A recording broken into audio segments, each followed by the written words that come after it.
Сайн мэдээ эрхэм сонсогчдоо хотын хөгжил мэргэжлийн ярилцлагын энэ удаагийн дугаарт архитектор, хот төлөлтийн ухааны доктор Батболд оролцож байна. За сайн байна уу та? Сайхан үлдэж байна уу? Сайн байна уу? Сайхан үлдэж байна уу? За та товчхон бидэнд өөрийгөө танилцуулаач. Хэд он төрсэн, ямар мэргэжил, хаана сургалт өгсөн гэхээр. За би 81 онд 33 дугаар сургууль буюу дунд сургуулийг төгсөөд 86 он хүртэл политехникийн дэд сургууль буюу одоо шинжлэх ухааны их сургууль шүү дээ. Тэрний архитектур ангийг төгсөж ирсэн юм аа. Тэгээ мэргэжлэрээ нэг 6-7 жил ажилласан. Тэгээд нөгөө зах зээлийн их дагуулгаанаар бизнесийн салбарт нэлээд хөл тавьж ирсэн бусадтай адилхан. Тэгээд 94 онд анх Лос Анжелесийн UCLA буюу Калифорни их сургууль, Лос Анжелесийн Калифорни их сургуульд суралцаад тэнд жил хагас хэргийн суралцсны дараа 95 оноос 2001 он хүртэл Японы Хоккайдогийн их сургууль буюу тэнд мастер орон сууцны бодлогын чиглэлээр дараа нь хойд Европын орнуудын, Скандинавын орнуудын хот төлөвлөлт гэдэг чиглэлээр докторсол хамгаалж ирсэн. Тэгээд Монголд ч 2004 онд ирсэн. Нийтдээ 15 жил ажиллаад мөн өнгөрсөн онд Японд зөвлөх компанид бас зөвлөх одоо мэргэжлэр өргөдөө ажиллаж жил гарам ажиллаад ингээд мөн их орондоо ирээд байж байгаа байдлын дээ. Та яг энэ мэргэжлийг сонгосон бай. Тэр мэргэж сонгосон түүхээс авалцаач та. Би ч одоо 1-р ангиас авахд ханын сонин гаргадаг байсан хөлтэй. Зурх дуртай. Тэгээд 10-р анги төсөөд ирэхлээр нөгөө сүр шалгалтууд гэж байдаг.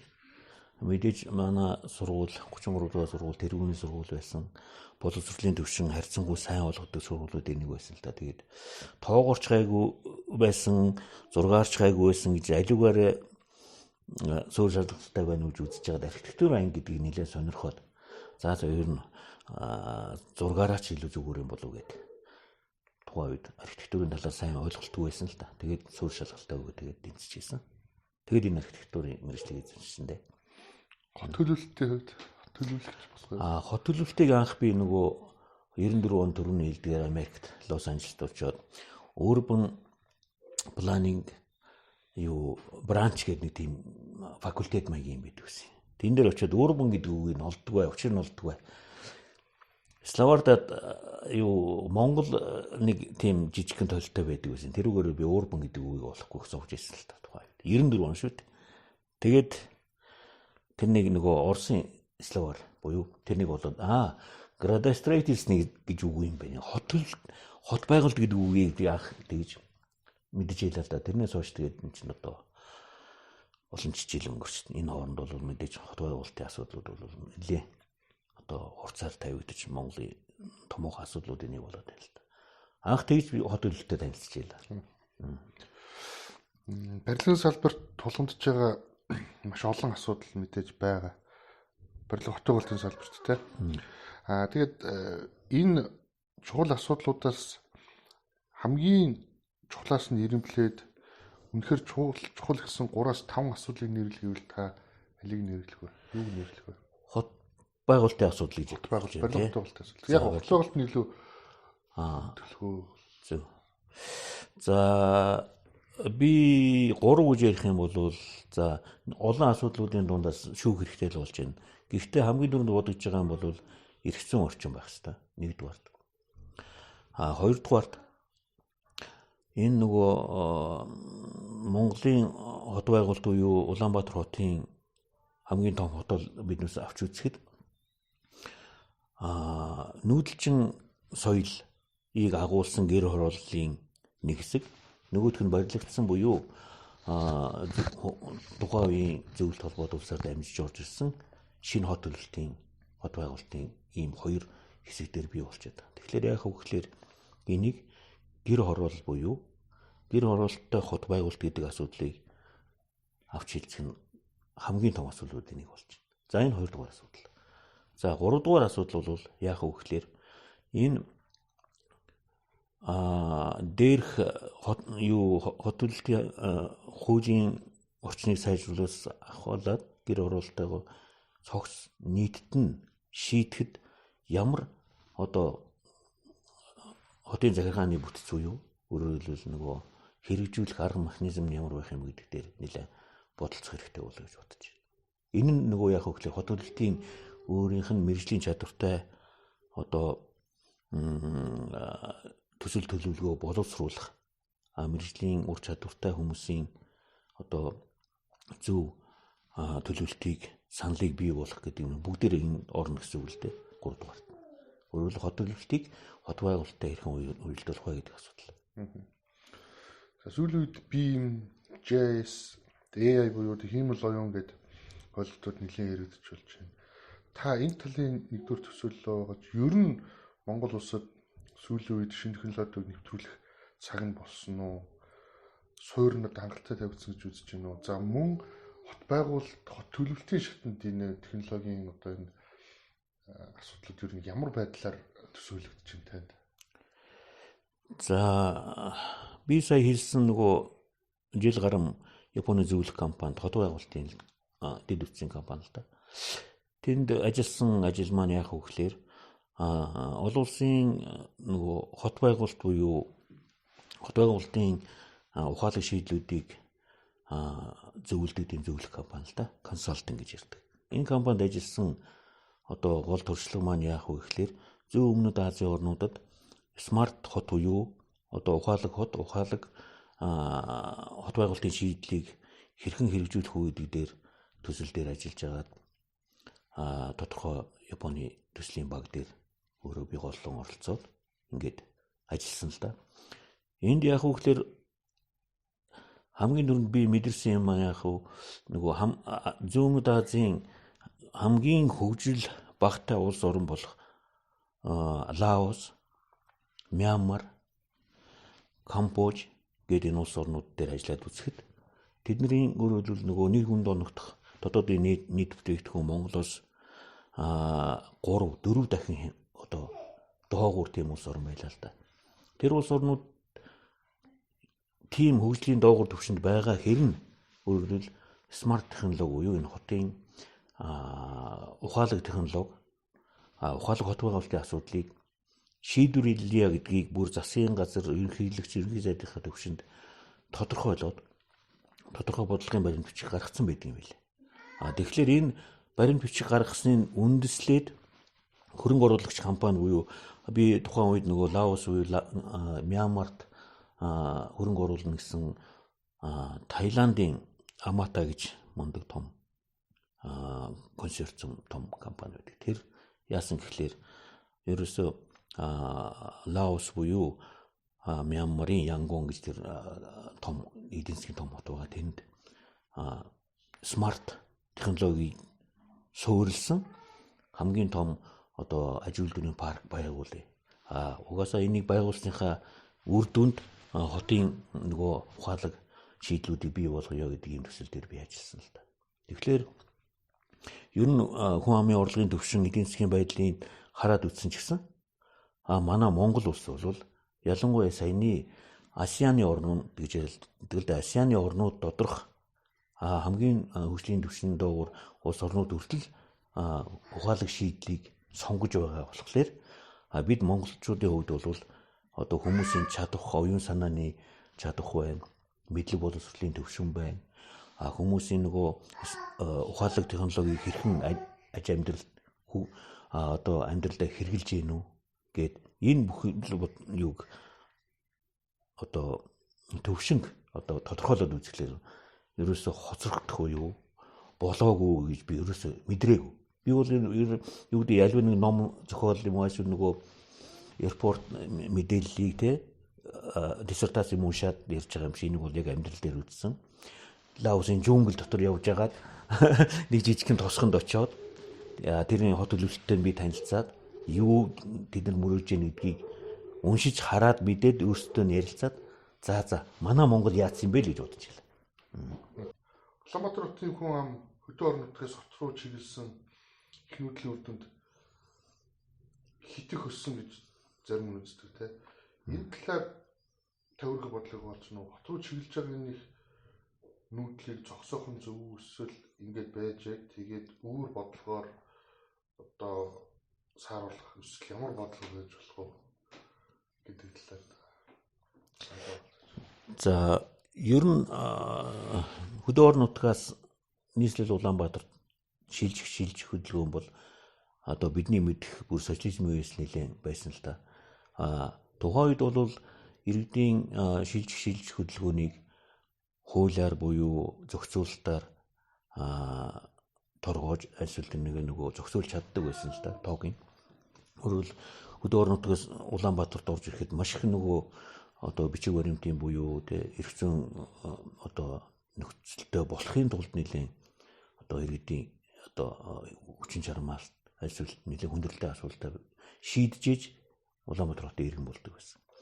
За мэдээж энэ нөгөө зах зээлийн шилжснээс хойш энэ одоо чөлөөт хүний эрхийн одоо асуудал болсон учраас шилжин хөдөлгөөн оролцох асуудал маань.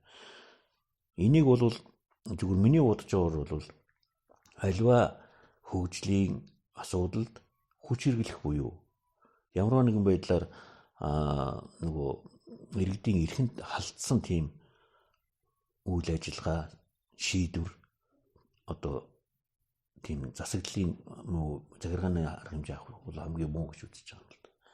Яагаад гэвэл нэгэнт хүмүүс ажлын байр эрүүл мэнд нийгмийн хэрэгцээ одоо тэрнийг шаардлагыг хангахын тулд тэр үйлчлэгийн төрхийн тулд Улаанбаатар хотыг зориод ирж байгаа юм бол нэгдүгээрт тэр шилжин ирж байгаа хүмүүсийг ажлаар хангах нь өөрөө Улаанбаатар хотын эдийн засгийн том асуудал нэг болох ёстой байна. Ажлаар хангаад дийлэхгүй болох юм бол нөгөө түрүүний хэлдгээр нөгөө бүс нутгийн хэмжээнд бүсчилсэн хөгжлийнхээ үзэл баримтлалын хэмжээнд дагуул хотуудыг хэрхэн хөгжүүлэх үү, ямар шүү хэлбэрээр одоо зохион байгуулах ёстой, хот руу шилжин ирэх хүмүүсийн одоо дагуул хот руу жижиг хотуудаа яаж тараан суурьшуулах уу гэдэг энэ хэмжээний бодлогын бичиг баримтыг зөв гаргаж тэндээ хамгийн гол бодлогын бичиг баримт буюу төлөвлөлт гаргасныхаа дагуу үйл ажиллагаагаа явуулаад иргэд нь Улаанбаатар хот руу илүү их хэрхийн одоо харьцангуй хязгаарлаж бас болох юм байна л да. Өөрөөр хэлбэл хүч хэрэглэхгүйгээр төлөвлөлтөө зөв гаргаад төлөвлөлтийнхээ хэмжээнд бид нар бүтээн байгуулалт буюу одоо гол үйл ажиллагаагаа явуулах асуудал юм байна. Хотын даацын тухай юу гэж боддог вэ?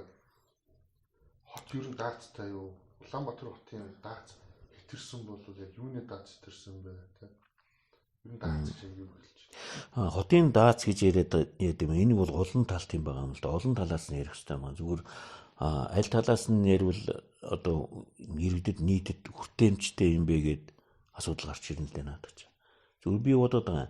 Даац гэхэлэр машины төвжирэл, автомашины төвжирэл буюу өөрөөр хэлбэл нөгөө автомын сүлжээний даац хэтэрснийг хэлээд байгаа юм уу? Эсвэл хүмүүсийн одоо 1 м квадрат буюу одоо тодорхой орон зайд одоо ижлэх одоо даац нэгссэн гэж яриад байгаа юм уу те? Эдийн засгийн чадамжийн тухай даацыг яриад байгаа юм уу гэдэг олон юмнууд байгаа л да. Зүгээр даац хэтэрсэн гэдгийг ихэнх тохиолдолд ер нь дэд үтцэн хүрэлцэхгүй. Зам харилцаа хүрэлцэхгүйгээс болж одоо маш их төвчрэл агаарын бохирдол, орчны бохирдол бий болдог гэж ярьдаг. Энийг л яриад байгаа юм л да. Хэрвээ яг энэ сая 300-400 мянган хүн амдаа тохирсон дэд үтцийн хангалтыг бий болгож, тэнд тохирсон ажлын байрыг бий болгож, тэнд тохирсон зах зээлийн харилцааг бий болгож чадах юм бол энэ хизээж даац хэтрхгүй. Дахиад 2 сая 3 сая байсан ч энэ хот улам л хөгжих ёстой. Хамгийн гол нь тэр ирсэн сая 500 хүн байна уу, сая хүн байна уу, тэр хүндээ таарсан ажлын байр, дэд үтц, нийгмийн дэд үтц, бүхэл эдийн засгийн дэд үтц нь л биднээс хийж өгч бэлдэж өгч чадахгүй байгаадаа л бүх хүмүүс даац хэтэрсэн гэж л ингээл хөндлөлтөөр хариулдаг л да. Тэгэхээр би бол даац хэтэрсэн биш, харин даацт нь тохирсон бүтээн байгуулалт хөгжлийн асуудлыг шийдэж чадахгүй байгаадаа л би байна гэж үзэж байгаа. хотын төвөөс ихтэй сургуулиудыг гаргана гэдэг нэг хэсэг яригдж байсан. Тэгээ ер нь таны бодлоор ихтэй сургуулиудыг гаргах зөв үү? За нүүлэх бол хаашаа нүүлэх тохиомжтой. Тэрээс нүүлэх зөв зүйл. За би нэг ийм 10 жилийн өмнө нөгөө Сингапурт явж исэн презентац байд юм аа.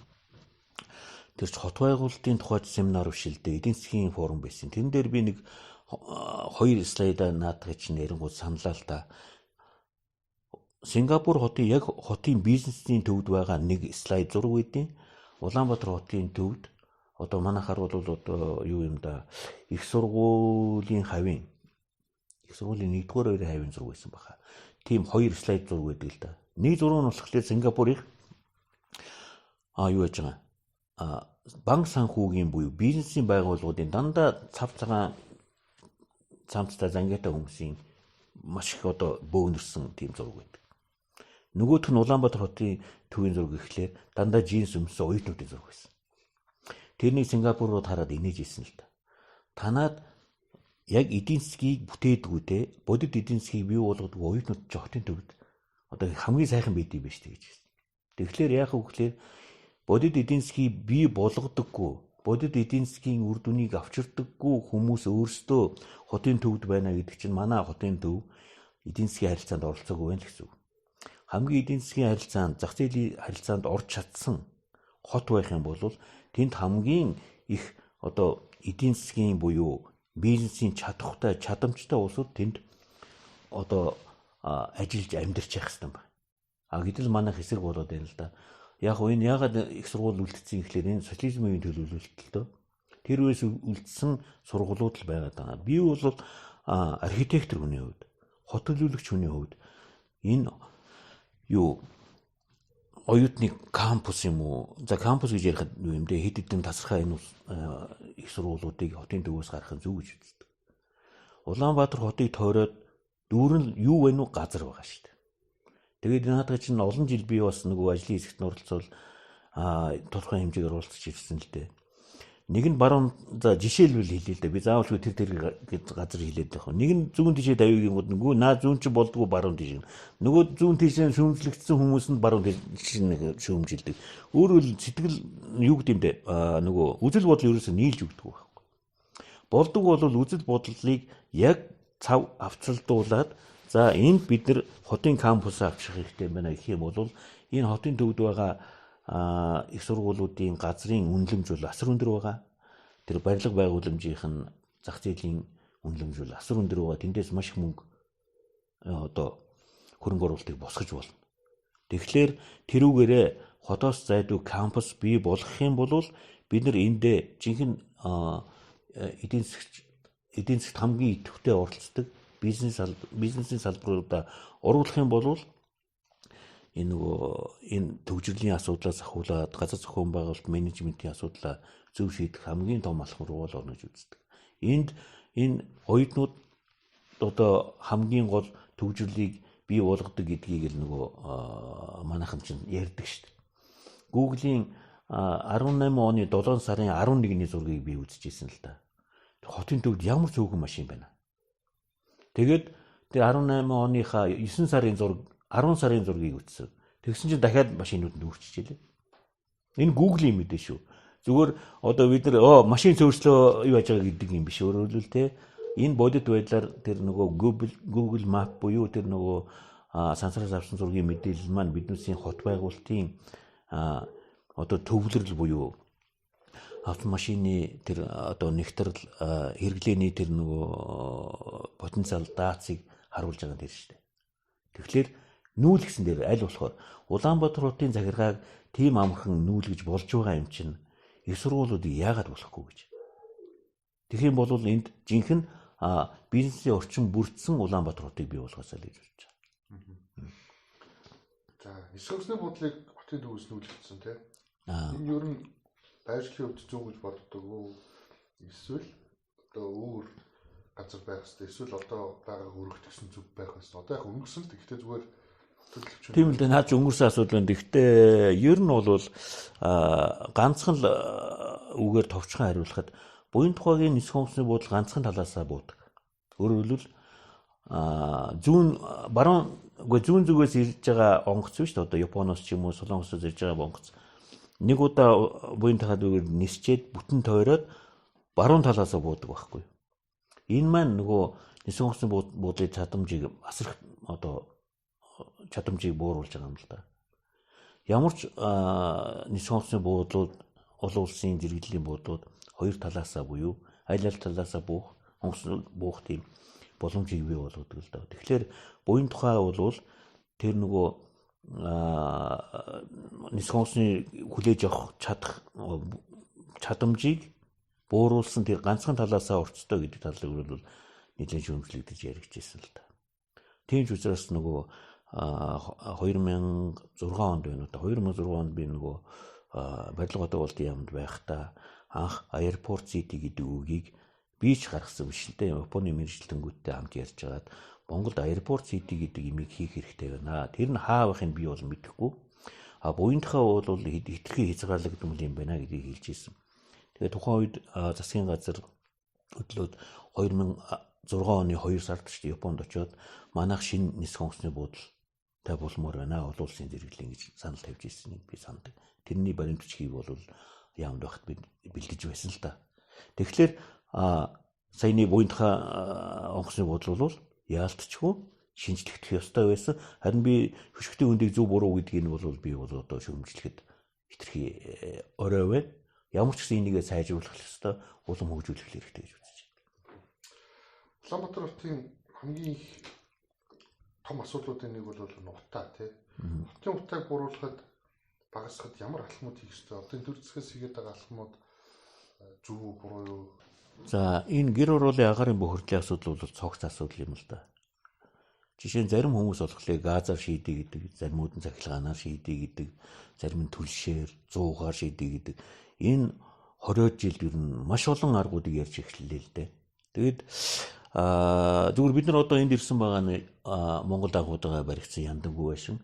Таныг өөрийг ирэхэд чинь одоо яндан байгаагүй, энэ 100 байхгүй, энэ яндан байхгүй, дөрөвт хөвлөө өвлжж байгаа байшин. Тогтоод улаан үйлцэн гэж сая эзнээ нь хэлж байна. Тэгэхээр одоо энэ хурц тусаад байгаа нарны гэрэл маань л энэ байшныг халааж байгаа асуудал юм байгаа юм л да. Тухайн үед яндангүй байшин гэдэг төсөл гаргаж ирж байхад нөгөө манайх чинь шүүмжлэгч нар их олон байдаг учраас наад яндангүй байшнаар асуудал шийднэ гэж байх уу? Наадхын чинь цахилгаанаар шийддэг. Эсвэл газ байхгүй бол угаасаа шийднэ гэж байхгүй гэж ярьдаг л да. Тэгээ түрүүний хэлдгээр гэр ороолын агаарын бохирдлын асуудал бол цогц асуудал. Цогц асуудал гэдэг маань гэр ороолч маш олон одоо субъект буюу маш олон нөхцөл байдлаас бий болж байгаа тийм том масс гэж ойлгох хэрэгтэй. Тэр нь яадаг вэ гэхээр хотын төв дид үст ойрхоноос ахуулаад уулын орой дээр хүртэлх те янз бүрийн газар байрлсан. Янз бүрийн нөхцөл боломжтой нөхцөл хүндрэлтэй гэр ороолууд байгаа. Тэгэхээр тэр болгонд таарсан аргыг маш олон өнцгөөс л нэмдээж газаа хэрэгжүүлээ. Цахилгаанаараа шийдээ. 100-аараа шийдээ, түлшээрээ шийдээ, яндангүй байшингаар шийдээ. Маш олон аргаар цогц одоо шийдлэр гаргаж гэр ороолыг илүү нарийн судал. Жишээ нь бол нөгөө газарт орох гэж ярьдаг ч та манайх нөгөө зөвшөөрлгүй бууснаас ахуулаад, гууж алга, цахилгааны өндөр эрчимний доор байдгаас ахуулаад хүн одоо юу гэдэг автотээвэр, зам тээврээс байдаг ч гэдэг юм уу бүх нарийн судалгаа гаргаад за энэ одоо хэсгийн одоо субъект буюу одоо масс нь болохоор ийм аргаар энэ одоо хотын төвд ойрхон дид үстэй байгааг нь дид үсээ асуудал шийдээ. Одоо нөгөө юу гэж яриад байдаг ч нөгөө дид үсийг нийлүүлээд арга хэмжээ авч байгаа гэр ороолын асуудал биш үү нөгөө юу гэдэг вүлээ? Дид төв гэдэг юм. Тэгээ дид төвийн асуудал гэдэг ч юм уу те. Энэ янз бүрийн аргаар шийдэх хэрэгтэй маань. Тэгэхээр энэ яндагүй байшингийн нэг асуудал маань тодорхой бас нэг хэсгийн одоо чинь нийт гэр ороолын хүмүүсийн 5-10% байд юм уу 15% байдгийг биднээс бол сайн судалгаагаар гаргаж чадаагүй л байна л да. Тэгэхээр маш олон аргаар шийдэх хэрэгтэй гэр ороолын асуудлыг. Бүгдийг өөрөөлөл маш олон нарийн судалгаа гаргасны үндсэн дээр ийм хэсгийн бүлгийн гэр ороолын хүмүүсүүд ийм асуудлыг шийдээ. Ийм одоо нөхцөл байдалтай улсуудыг тэр газаараа шийдэх гэдэг юм уу. Ийм том мастер төлөвлөгөө бидэнд хэрэгтэй юм аа л гэж хэлээд байна. Ер нь гэр ороол гэдэг ойлголтын талаар та боловч ер нь ирээдүйд ямар хэлбэртэй байх яа энэ чигээр одоо магадгүй хэр удаан байх юм шиг харагдчих. Яаж өөрчлөх зүгээр үү? Зарим бүр ингэж гэр бүлийг байхгүй болгоно гэж ярьдаг ч одоо тэр чинь ойлголт. Тий. Гэр хороолыг байхгүй болгоно гэдэг бол социализмын үед л хэрэгжсэн юм байна. Одоо бол худлаа л та. Одоо бол худлаа. Хамгийн сүүлийн үед нөгөө Азийн хөгжлийн банкны судалгааг би харлаа. 81% нь гэр хороолд амьдарч байгаа уршин суугчдын 81% нь гэр хороолдоо илүү сайхан амьдрал байныг санал өгсөн байл. Тэгэхээр биднес гэр хороолд байгаа хүмүүсийн 80% нь буюу одоо дийлэн хувь нь одоо эндээ сайхан амьдрий гэж яах чинь та нар эндээсээ гараа. Заавалчгүй тэр 2 давхар 8 давхар 9 давхрын 2 өрөөнд ороо гэдэг биш. Энэ гэр хорооллын нөхцөлийг сайжруулна гэдэг маань маш том зорилт болчиход байгаа.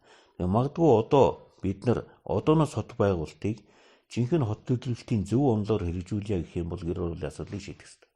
Гэр хорооллын асуудлыг шийднэ гэдэг маань урд нь биднес Улаанбаатар хотын ерөнхий төлөвлөгөө, аймаг сумдын ерөнхий төлөвлөгөөн дээр яадаг вэ гэхээр дандаа нөгөө гэр хорооллыг тодорхой хэмжээгээр нарийн судалгаагүйгээр гэр хорооллын масс маягаар одоо судалгаа дутуу өргөдөг байсан л да. Энэ бол гэр хороол, аяндаа орон сууцны хороол болно гэдэг ч юм уу.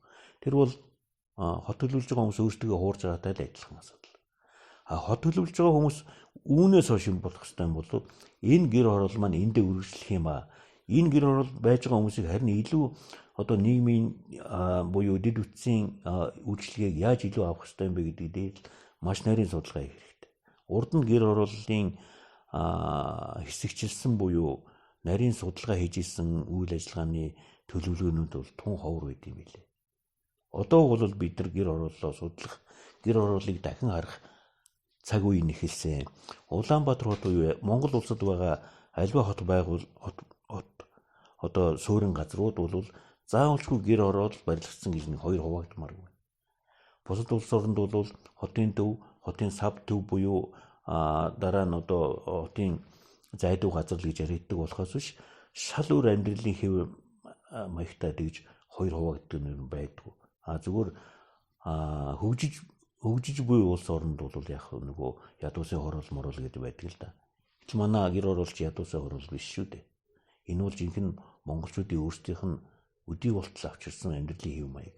Харин хотод орж ирээд яаж амьдрах уу гэдгийг магадгүй төлөвлөлтийн талаас энэ хот төлөвлөгч нар, архитектор сайн хэлж өгөх ёстой баг.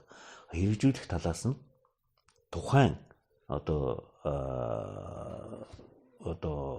юу гэдэг захиргаа байд юм уу эсвэл орон нутгийн захиргаа шийдвэр гаргах түвшний улсууд нь гэр хорооллыг хөгжүүлэх тал дээр илүү их анхаарах хэрэгтэй. Үүнээс хойш. Хатуу болон шингэн хоёрыг хөрсний бохирдол үүсгэх хэрэгтэй. Энэ бол нэлээд хугацаа тавьж байгаа асуудлууд байна. Ер нь хог хэвлэлийн менежментийг гэдэг юм уу, хог хэвлэлийг ямар шоу байдлаар хойш зохион байгуулах нь зүйтэй вэ? Хог хэвлэлийн ангиллын талаар бас та бодлоо олцооч. За зарим улсад бол нөгөө цагийн хуваарьтай хогийг авдаг гэдэг жишээнүүд байна юм байлээ те. Ер нь манад аль нь тохиромжтой гэж тооцож байна. За ер нь тэгээд нөгөө Дэлхийн хөгжлийн банк, Азийн хөгжлийн банкнаас авахвал хатуу хог хоёрын JICA-гийн ч байгаа төслүүд улам байдаг л та. Тэрэн дээр амьдралд хэрэгж байгаа нь болохоор яг нөгөө хамгийн сүүлийн үед нөгөө хогоо англин хаях уу те. Одоо дахиурэг буюу одоо recycle маягаар дахин хэрэглэгч байд юм уу. Тийм одоо санал бодлууд сүүлийн үед багаарч гэсэн хэрэгжиж эхэлж байна л да. Жишээ нь бол зүгээр амьдралын хэв маяг гэж яриад байгаа. Гэр хороолд амьдарч байгаа улсууд бол илүү хог багтай амьдрах болцоог биднес уг нь бол санал болгох хэрэгтэй байна. Одоо чинь биднес яндангүй байшин дотор энэ нөгөө нийтдээ нэг 300-аад метр квадрат талбайтай жижиг хашаал да. Одоо гадаа нь биднес нөгөө компост буюу нөгөө хүнсний одоо зүйлээс гарсан хог хаягдлыг одоо ялзруулад бурдоо бий болох маягаар одоо хог ямар ч гэсэн хүнсний гаралтай хогуудыг хаяхгүй яа гэдэг маань нөгөө zero waste буюу нөгөө хоггүй амьдрах дээр нийгэмлүү их ойртож байгаа асуудал. Тэгэхээр саяны хэлдгээр нөгөө биднес нөгөө Coca-Cola-ныхаа савыг аваачаал нөгөө луунгийнхаа хальтайгаа хамт хайдгаа одоо болиё л гэж яриад байгаа. Яг үгээр лувангийн хаялч угаасаа амьдралыг сэтгэдэг одоо бордоо болох хэвээр. Ногоо буюу одоо хүснээс гарч байгаа хаягдл. Кока-коланы савч нь өөрөө эргэлдэж явах хэвээр шүү дээ эдийн засаг. Тэгэхээр энэ соёлыг бий болох тал дээр бол бүр одоо тодорхой нэг жижиг хороо байд юм уу, жижиг одоо нэг гэр оролт дотор загвар хорооллыг бий болох хэрэгтэй байна. Энэ яадаг вэ гэхээр та нар хогоо хамгийн дээд зэрэг баг хог гаргаач. Гарсан хогоо дахиад нөгөө эргэлтэнд оруулах тийм юунд оруулаач гэдгийг л би яриад байгаа. Энийг бол ялангуяа гэр оролтод илүү хэрэглэж болно. Орон сууцнд бол харьцангуй юу байд юм бэлээ. Нөгөө хог одоо ялгуурлаа хийхэд. Жишээ нь бол би бол одоо нөгөө нийтийн орон сууцнд амьдардаг хүн бол нөгөө яг л түрүүний хэлдгэр луунгийнхаа төмсийнхаа хальсыг Кока-колын хамт хаяад байгаа байхгүй. Гэр оролт бол ялгаж салгаж болно. Яг үгээр компостинг гэж том нөгөө юу штэ нөгөө ялзруулдаг тийм саваа хашаан дотроо хийчих болох байхгүй. Эн чинь одоо нийт Улаанбаатарын хүн амын 70% амьдарч байгаа 75% амьдарч байгаа гэр оролтын хэрвээ тэр соёлд суралцах юм бол маш их хэрэгтэй байна. Тэгээ дараа нь энэ дахиад энэ яндаг уушингаа ярихад энэ яндаг уушингийн яг энэ цонхных нь урталт 5 хайлаас мод тарьсан байгаа л да. Энд чи өөрөө нөгөө компост хийсэн нөгөө бордоогоо дахиж ашиглах юм мод байна. Хэрвээ бид компостинг буюу тэр нөгөө хогоо хайж байгаа хогоо багасгах юм бол ялзруулж ялцмаг болгоод бордоо болгож чадах юм бол энэ дотор дахиад жижигхэн шилэн хүлэмж барьж болно. Шилэн хүлэмжийн дотроо нөгөө нарийн ногоогоо тарьж тэрнийг бордож болно. Энэ чинь дахиад би нөгөө амьдралын хэв шинжээ өөрчлөё, гэр ороолыг деважин болгоё гэдгийг чинь ихний загварууд байхгүй. Орон сууцнд амьдарч байгаа та 9 давхар 13 давхард амьдарч байгаа юм бол эзэж хэлж чадахгүй. Гэр ороолын давуу тал энэ. Улаанбаатар хотыг ногоон хот болгоё гэвэл хэр хугацаа шаардлагатай, юу хийх хэрэгтэй? Би маш олон санал тавьсан байдаг л да. Тэгээ яг ойлгохгүй ч байд юм уу? Одоо юу гэмдэ бид өөрсдөө төлөвлөгч нар хот төлөвлөгч нар санал бодлоо бас ойлгуулж чадахгүй байд юм уу? Нөгөө шийдвэр гаргах төвшөнд байд юм уу? Тиймэрхүү талууд их байгаад ах шиг байна л да. Ерөөсөө ногоон байгууламжийг ярихын тулд ялангуяа бид нар чинь нөгөө 4 уулын дунд байдаг гэдэг штэ. Энэ жоохон хур буруутай энэ богдуулын дээр байна. Хоошоо болохоор нөгөө хандгаад санзаа энтергээ явдаг штэ тий.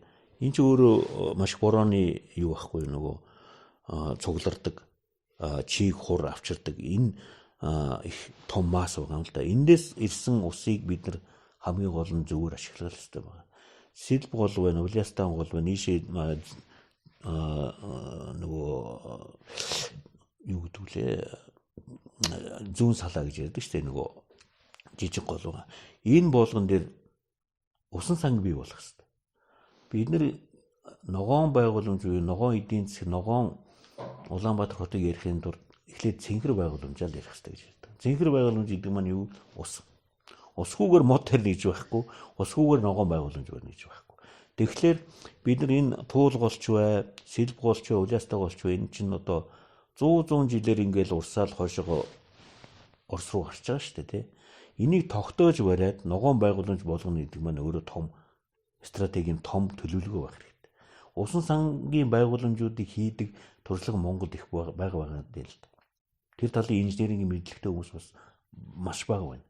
Тэр туршлагыг одоо судалж авчираад яаж хийх ёстой гэдгийг биднээс одооноос хийх ёстой.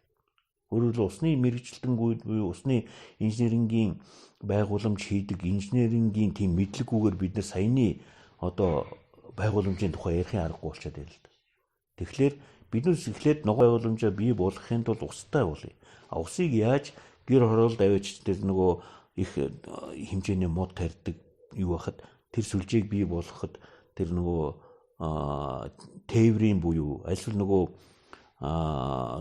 шудаг буюу юу гэдэг юм бэ шуудуу тэ каналаар яаж татах уу гэдэг ч байд юм уу тэр мастер төлөвлөгөө бас хэрэгтэй. Бид нэр шууд мод тарих тухай юм яриад байдаг. Бид нэр зөндөө үтсэн. Одоо мод тарьж үтсэн, суулгаж үтсэн. Тэгээд мод суулгах тухай ярьж тарих тухай одоо ярьдаг цаг биш. Мод ургуулах тухай ярьдаг цаг болсон. Энэ нь яг үгээр бид нэр ногоон байгууламжийнхаа дид үтцийг бий болгох хэрэгтэй. Тэгжээж бид Улаанбаатар ногоон болно. Тэгэхгүй бол айл болгон нэг модыг тариачаа гэдэг маань зүгээр аргаа бодсон л хэлбэрлэлтэй. Гэхдээ муу санаа бол биш мэдээж, сайн санаа. Хүн болгон амьдралаа хэрэгжүүлвэл зүгээр л юм байна. За дараагийн нэг сонирхолтой асуулт бол нийслэл хотыг нүүлэх тал дээр та юу гэж боддог вэ? Шинэ нийслэл байгуулна гэдэгтээ санал нийлдэг үү? Нэг хэсэг нэг хар хоринд нийслэлийг нүүлгэнэ гэдэг нэг ярьж байсан. Энэ талаар таны байр суурь юу вэ? Нүүдэлч монголчуудын сэтгэлгээ үйж магадгүй. Бүрээс хэлэгдсэн үг гэдэг те. Тэгэхээр тэр талын л одоо ойлголт үжил бодолтой улсуудын яриа болов гэж боддог шүү дээ.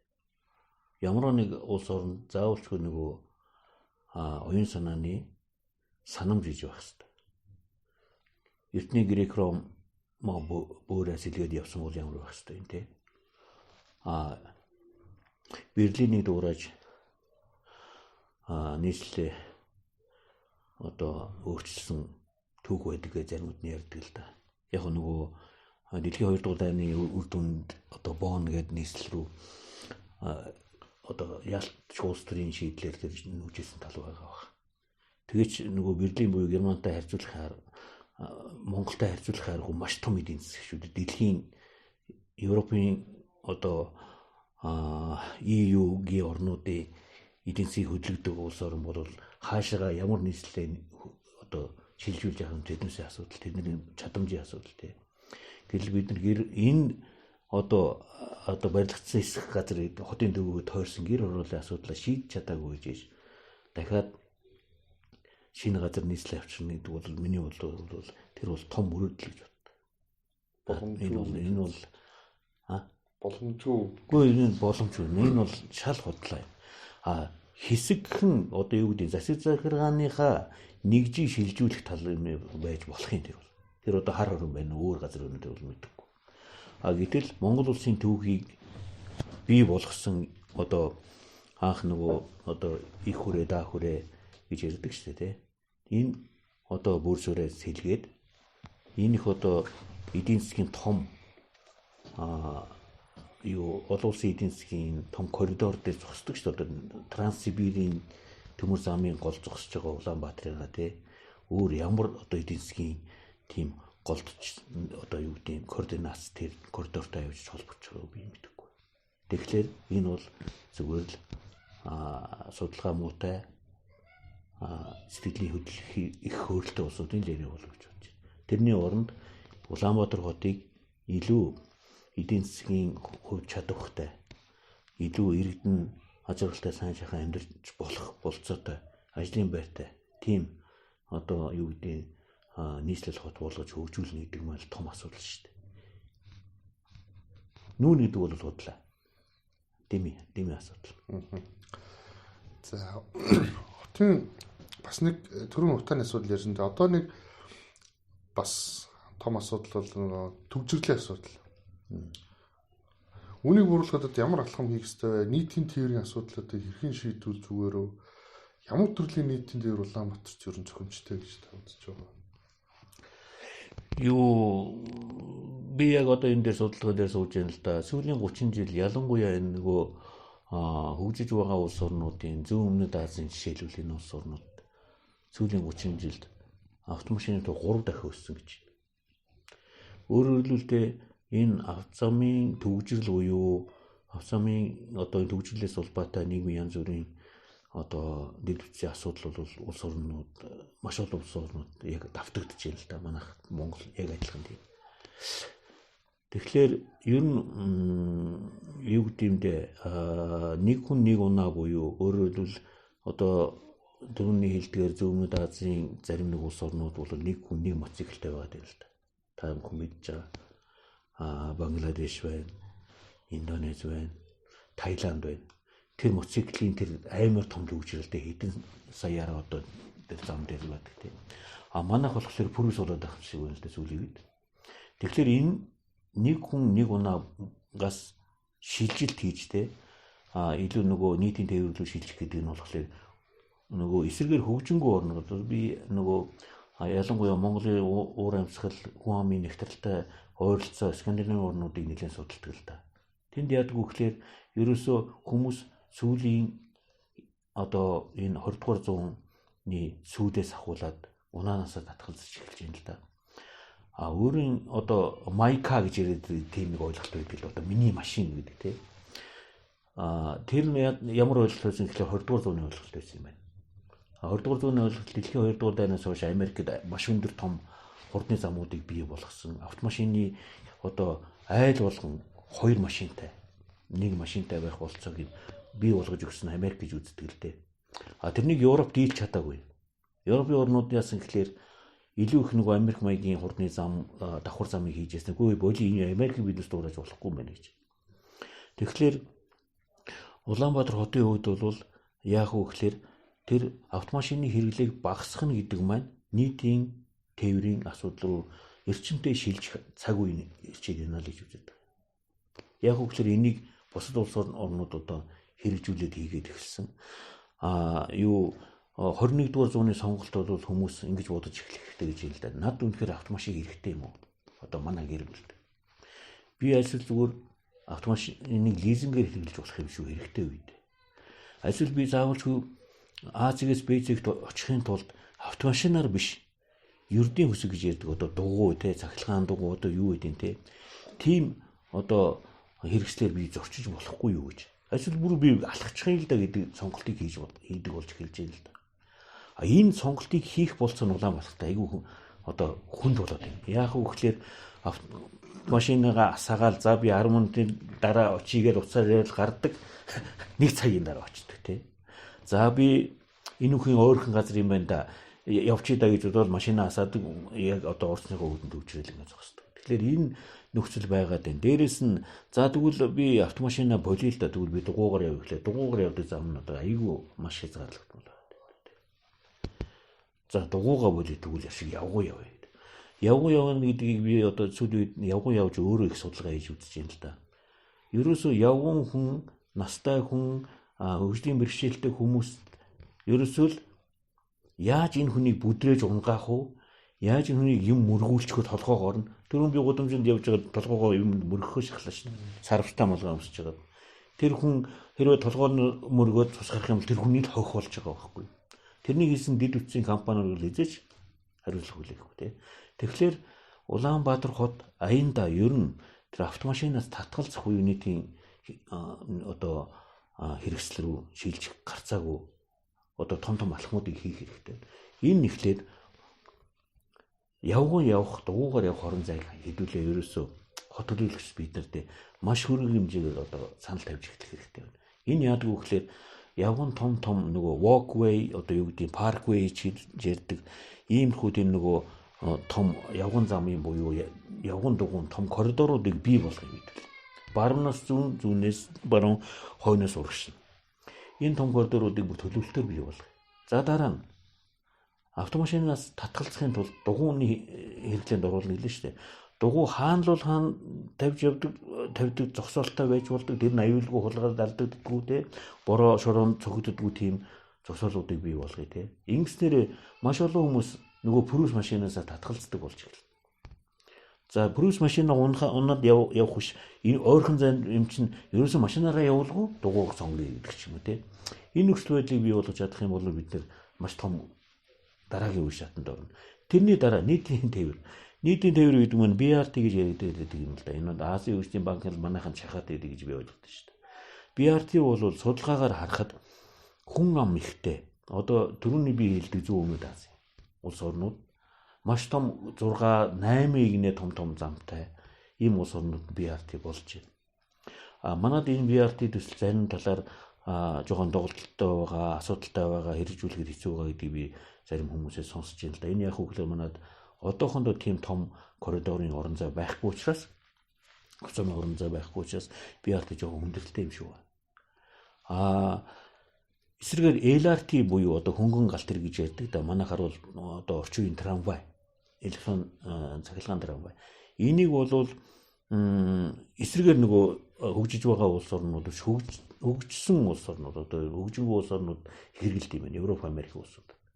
Тэгээ биднээстэй тэр BRT-гийн загварыг авах юм уу, LRT-гийн загварыг авах юм уу гэдгийг хоёр ийм одоо замын сонголтын дээр ирээд байна гэж үзэж байгаа. Би хот төлөвлөгч хүнийхээ хувьд Улаанбаатарчуудаа илүү орчин үеийн сайхан хот болохын тулд одоо санал болгох нь бол LRT сонгуул яасан юм бэ?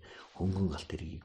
Тэр явдаг зам нь одоо яг одоо програмчлагдсан юмсан нөгөө замтай учраас нөгөө BRT-г бодвол нөгөө хөдөлгөөнтэй замаасаа илүү яг нөгөө програмчлагдсан замаар явдаг гэдгээр илүү орон зай хэмнэлтэх байдаг гэж ярьдаг л да. Хамгийн сүүлд би Стамбулын LRT сууж үзлээ жилийн өмнө. Тэнд бол ерөөсөө тэр LRT-гийн хэрэглээг бол урд нь хэрэгжилж ирсэн автобусны буюу BRT-гийн хэрэглэнээс илүү их ач холбогдол өгч үздэг юм байлээ. Тэгэхээр магадгүй LRT байх болов. Метроны яриа гардаг. Метроны саналыг би анх 2006 онд JICA-гийн мастер төлөвлөгөөний багийнханд би зүгээр тэр мастер төлөвлөгөөний Улаанбаатар хотын ерөнхий төлөвлөгөөний багийг ахалж зөвлөж ирсний хувьд би метроны саналах 2007 юм байна. Тавьж ирсэн л да. Багийн ахлагч нь Япон мэрэгчлэн хот төлөвлөгчүн Батуулсан наад метроны санал чинь арай эрт байна монголчуудад. Нэг хүнд оногдох дотоодын нийт бүтээгдэхүүн байгуулс оронд бол арай дийлэхгүй эдийн засаг гэж ярьж ирсэн. Яг жилийн дараа над дээр за Батуул цангийн санал зөв юм байна гэд мастер төлөвлөгөөнд оруулсан байт.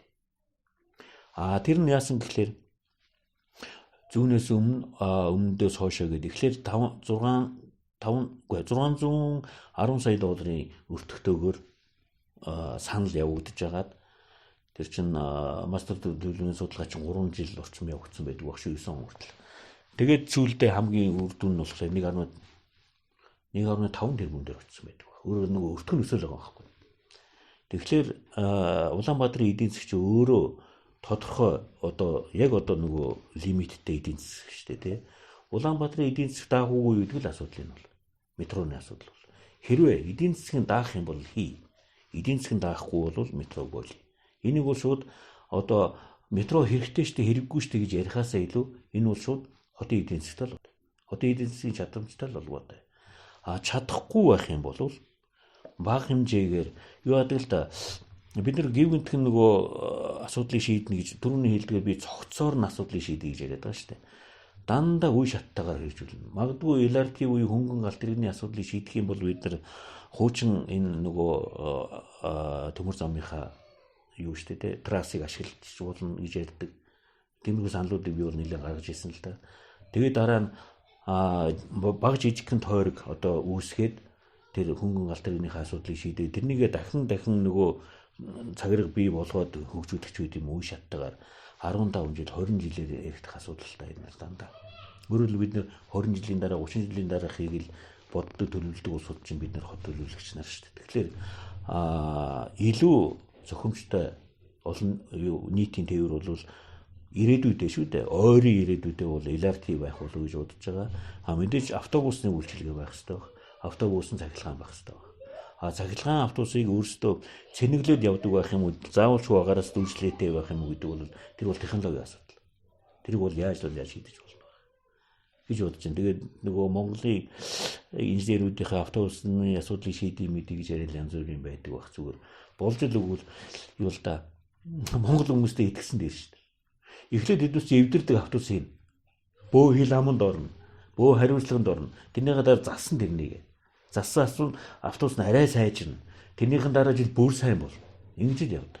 Тэгэхгүй угаасаа монголчууд чадахгүй. За тэндээс захиал эндээс захиал гэж юм яриад. Энтэй би бол санал нийлдэг. Давхар замын асуудлууд яригддаг те. Ер нь ингээд гүүрэн гарцгээд давхар замын асуудлууд ер нь хот төлөвлөгчний хувьд ямар хэлбэртэй хаана ямар байдлаар төлөвлөж хийх юм зохимжтой юм бэ? Гүүрэн замын талаар ярьж байна үү те. Тэгээ бас өшөө зам давхарлах тухай бас яриад байна. За наадхыг чинь юу л да одоо надтай олон хот төлөвлөгчнөр санал нийлэх байлгүй дээ. Европ, Америкийн хөгжингүй улс орнууд яг би хөгжингүй улс орнууд гэж ярьж байгаа юм. Тэд нар айл хэдийн одоо 60 70 оноос хойш тэр нөгөө өндөр замуудыг давхар замуудыг хийгээд ирсэн байхгүй. Тэрний хин дураадгүй гэхлээр нөгөө Азийн улс орнууд дуурайд. Одоо яг хот төлөлтөнд хэрэгжүүлдэг байхгүй. Тэгээд нөгөө хамгийн сүүлд Хятадууд маш их өндөр зам барьлаа шүү дээ. Тэгээд эренгүүд нөгөө Америк, Европын хөгжингөө орн улсууд үгүй бид нар алдаа хийжээ. Бид нар юу ш хотын орон зайг хамгийн газрын одоо үнэлэмжгүй болгож эдийн эргэлтэнд орох ёстой газруудыг бид хамгийн өхмөл орон зай болгож байна. Харанхуй, сүүдэртэй, хог цугларсан тийм одоо өндөр замнуудыг хийж байна гэд заримуудыг хааж, заримуудыг альсвал нөгөө нурааж эхэлж байна л да. Америкийн нөгөө тэр Нью-Йоркд байд юм а. Нью-Йоркд байдаг нөгөө юу гэдэг лээ за би нэрээс авахгүй. Тий. Гал төрөний гүүрийг одоо парк болгосон байдаг шүү дээ тий. Явган хүний парк болгосон байдаг тий. Жишээ нь тэр өөрөөр хэлбэл тий угаасаа хүний толгой дээгүүр ингээд хурдан машин яваад хурдны галтыг яваад байх чи өөрөө тийм хүний комфорт гэж ярьдаг шүү дээ. Тийм нөгөө таатай байдлыг үүсгэдэг юм байлаа. Тэр их дууч юм бай тэр юм чи дээгүүр сүнгэнэ гэдэг тий. Тэгэхээр нөгөө хөгжингүү улс орнууд ялангуяа Европын улс орнууд энэ өндөр замнаас татгалзаад эхэлсэн байна. Монгол заавалчгүй мод монголоор дуустдаг учраас би олон хотын удирдлагуудтай ярьж хагаад тэр олон давхар зам чи гоё штэ гэж ярьдаг байх. Биднес гоё тухай одоо ярих юм биш. Бид нар бодит эдийн засаг. Бодит хот төлөлт хот байгуулалтын тухай ярих хэрэгтэй. Гоё учраас үнэтэй нь хамаагүй гэдэг юм биш шүү дээ. Гоё учраас үнэтэй нь хамаагүй юм байдгийн нэг жишээ бол сая нөгөө замын цагдаагийн өндөр гүрийг ярьж шүү дээ. Тэр хурдны замын гүүр биш мөртлөө явган замгүй хийцэн байгаа биз? Хурдны замын гүүр биш шүү. Тэр 50 км цагийн урттай 60 км цагийн урттай явдаг зам. Хажуугаар нь өргөн хоёр тэ нөгөө явгууны зам дугуйн зам гаргачих бүрэн болцоотой байсан. Тэрнийг манай Монгол талын захиалагчид ийлгэж чадаагүй л байхгүй. За гүүрэн гарц шүү дээ. Тэгэхээр яг үгээр тэ гүүрэн гарц буюу өндөр замыг бол олон улсын ялангуяа хөгжингүү улс орнуудад дэлхийн хот байгуулалтын буюу хот төлөвлөлтийн чиглэл хандлагыг тодорхойлдог улсууд жигшиж эхэлж байна, болж эхэлж байна. Манайх бол барьж эхлэе гэж байгаа байхгүй. Тэгэхээр биднес нөгөө хөгжлийг өөртөө сөрж юу гэдэг угтаж явна гэдэг үзэл бодол биш хойноос нь мөшгөж явах гэдэг юм л да. Нэг жишээ үгүй. Тэр нөгөө яагаад тэр нөгөө 46 сая доллар гэж ярьдаг л да. Замын цагдаагийн. Гэтэ зөвлөлд нь гүйцэтгэлээрээ 42 болсон юм шиг үлээ сая доллар. Энэний эсрэг санал бол хот төлөвлөгчийнхөө хувьд би одоо хуучин гудамж төслийн захирал байхтай санал тавьж ирсэн л да. Тэр яасан гэхэлэр 46 сая доллараар гүүр барихын оронд нарны зам доогуур төмөр зам доогуур 2 нүхэн гарц хийя. Нэг нүхэн гарц нь 3 сая доллароо. Нийтдээ 6 сая доллар. 6 сая долларт 46 сая долларын гүүрэн гарцын асуудлыг шийдэж байгаа байхгүй. Машин нэвтрэх чадвар нь адилхан. 4 игнэ замтай явган өшөө бүр даажаа бүр юутай шүү дээ. Явган гарцтай замтай. Тэгээ энийг яагаад та санал болгож байгаа гэд би одоо асуух надаа тий. Бид судалсан. Биднес багаараа ажилласан. Багаараа судалсан. Би зөвхөн судалгааныхаа зарчим болгож түрүүний хэлдгээр нөгөө Зөв Өмнөд Азийн нөгөө дулаан халуун орны Сингапурч гэдэг юм уу юу ч гэдэг тэр улсуудыг би судалгааны одоо өгтгөн гэж авахаасаа илүү цаг агаарын хувьд, хүн ам зүүн хувьд, газар зүүн хувьд ойролцоо улс орнуудыг судалгаанд илүү их авдаг л да. Энэ болохоор их ойртдог очлон Скандинавын орнууд байдгийн Канада улс байдаг. Хойд Америк байдаг. Канадаа биднес Ванкуверыг жишээ авахлаар чинь бас нөгөө далайн эрэг дээр учраас шал өөр болчтой. Их газар лууга Альберта мужийн Калгари хотыг бид нэр судалгаанд авч үзсэн. Тэрний яд үгээр яг Калгари хотын дундуур төмөр зам явсан байдаг. Урд хойно хуваагаад манайх шиг. Тэрэнд 9 яг хотынхоо төвд 9 нүхэн гарч ирсэн байдаг. За тэднээс нүхэн гарч ирдэг тэднээс тэгдэг юм байгаа үз гэдэг тийм яриа гарна. Тэгэхээр би сэргүүл тавьж байгаа юм болохоор тэ энэ дээр байна л да. Манай энэ 15 оны юу л да статистикт болсон. Нэг хүнд оногт Улаанбаатар хотын шүү. Улаанбаатар хотын нэг хүнд оногдох дотоодын бүтээгдэхүүний хэмжээ бол $5,481 гэж байна. 5,000. Калгари хотыг болохоор хотыг шүү, Канада улсынх биш. $69,000 байна. $69,000. Манаас 13-4-5 дахин илүү одоо баян улс гэсэн үг байхгүй. За тийм баян улс, тийм том эдийн засгтай чадамжтай Калгари хот яг өндөр гүр ихгүй. Тэр үнэтэй өндөр гүрийг хямдхны нэгэд байна да.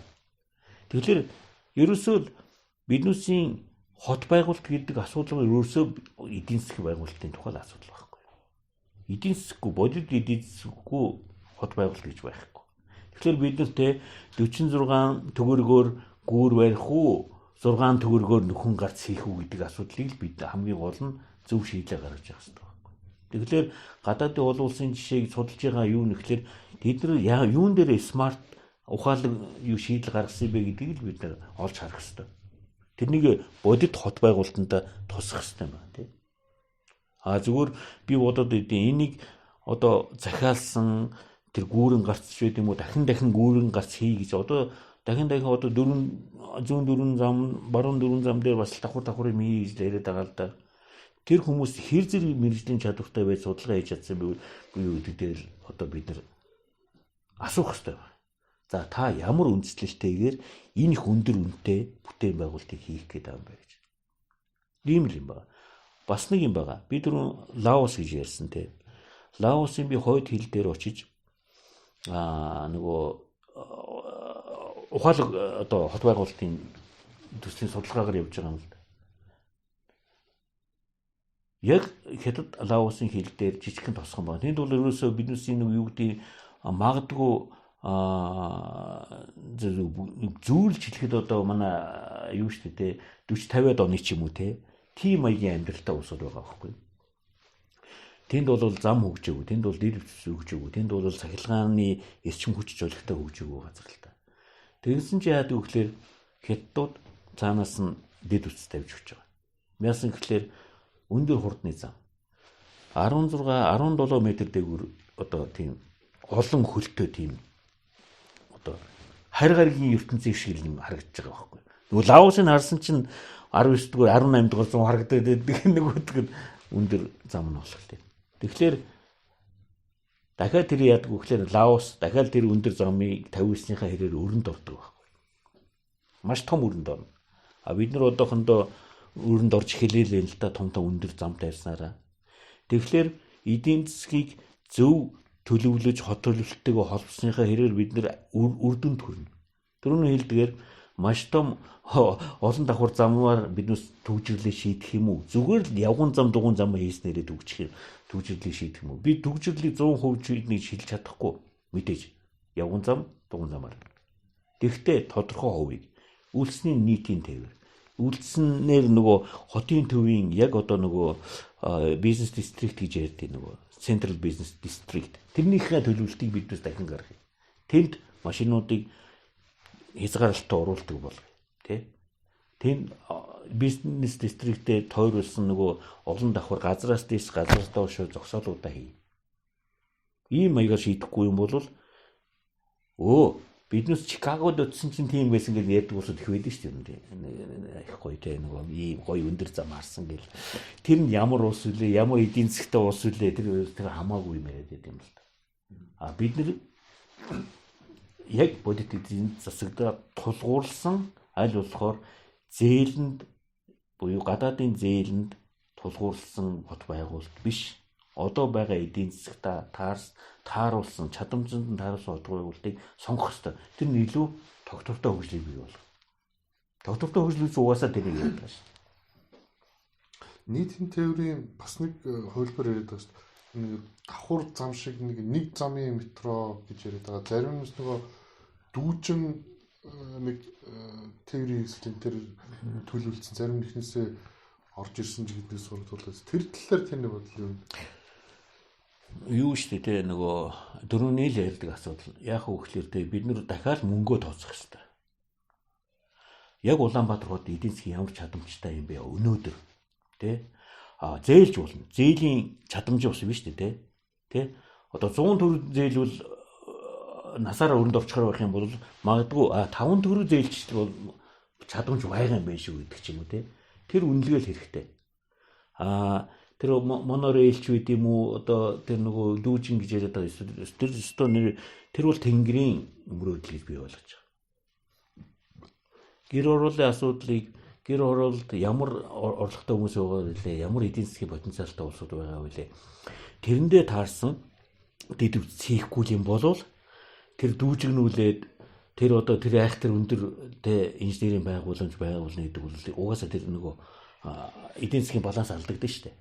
Ямар ч тийм нөгөө эдийн засгийн төлөвлөгөөгүй хот байгуулалт бол тэнд хамгийн энгийн зам байх хэрэгтэй. Хамгийн энгийн гэрэл төлөв байх хэрэгтэй. Хамгийн энгийн нөгөө юу гэдэг нөгөө эргээд нөгөө өөрийнхөө өртгийг төлдөг дэд үтсийн инженерийн шийдэл байх хэрэгтэй. Тэгэхгүйгээр тэр одоо дүүжин үед юм уу монорейлийг одоо дахиад зээлээр шийдэх гээд байгаа юм уу? Хаанаас тийм их мөнгө гарах гээд байгаа? Хэрвээ тийм их мөнгө байгаа юм бол Улаанбаатар хотод те бусад шийдэх асуудлууд маш их байна шүү дээ. Дөрвөн гэр ороолоо хоёулаа алхаж үзлээ. Тэнд бол настай хүн, таяг тулсан хүн, хөгжлийн бэрхшээлтэй хүн, жижиг хүүхдүүд явхад тун хэцүү газар байна. Зүгээр хүн ч явхад хэд удаа альтрах гэж бид нар явлаа шүү дээ. Гэхдээ ийм асуудлыг шийдээгүй мөртлөө дандаа тэнгэрлүүд үүлж явд. Одоо Тэнгэрийн Монгол юм даа бид нар тийм.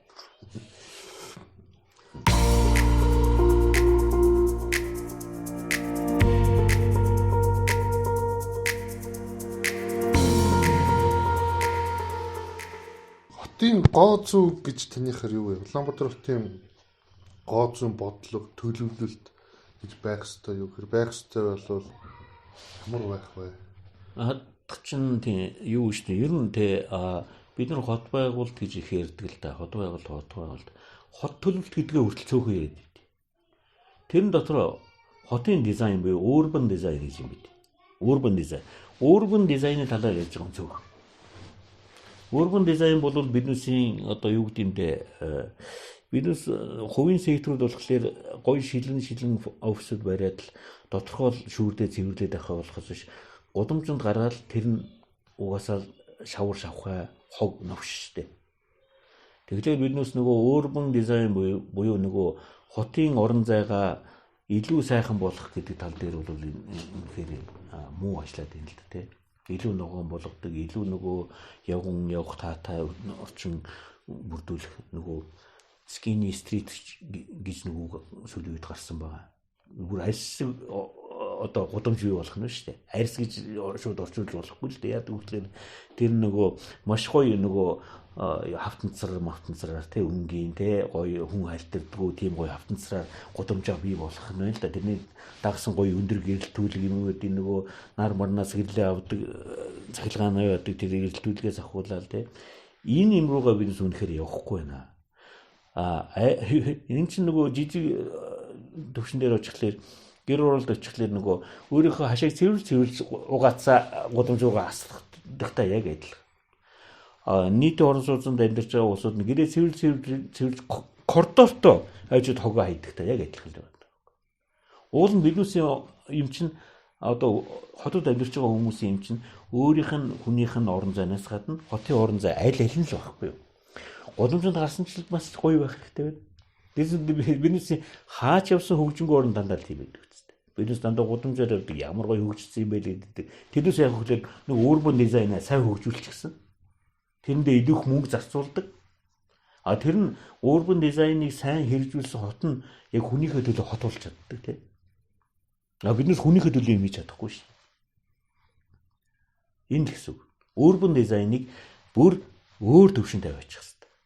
Гудамжуудын бүрстэ маш нарийн одоо дизайнтай landscape гэж ярьдаг чинь нөгөө ландшафт гэж ярьдаг те тэрний илүү их бодолцсон бүр маш нарийн төлөвлөгөөтэй төслийг гаргаад тэрнийхээ дагуу хөгжүүлэх хэрэгтэй. Тэрний одоо би судалгаагаар үзээд байхад зарим нэг гудамжны одоо 1 км байна, 2 км, 3 км-ийн гудамжийг жоохон өргөн болгоод нөгөө skinny гэж яриад байгаа тэр нөгөө материалын чанарыг сайжруулаад тэр гоё явган гудамжуудыг хийх юм бол олон зуун тэрбум биш юм байл нь шүү дээ. Ерөөсөө тийм үнэтэй юм биш юм байл. Тэр нь хамгийн гол нь маш олон 100 мянган хүний одоо тав тухыг хангаж өгдөг те. Тэр гудамжаар явуулгоё. Би тэр гудамжаар яваад тэр дэлгүүр явна те. Тэнд машин унах хэрэг байхгүй гэл те. Ийм л юм яриад.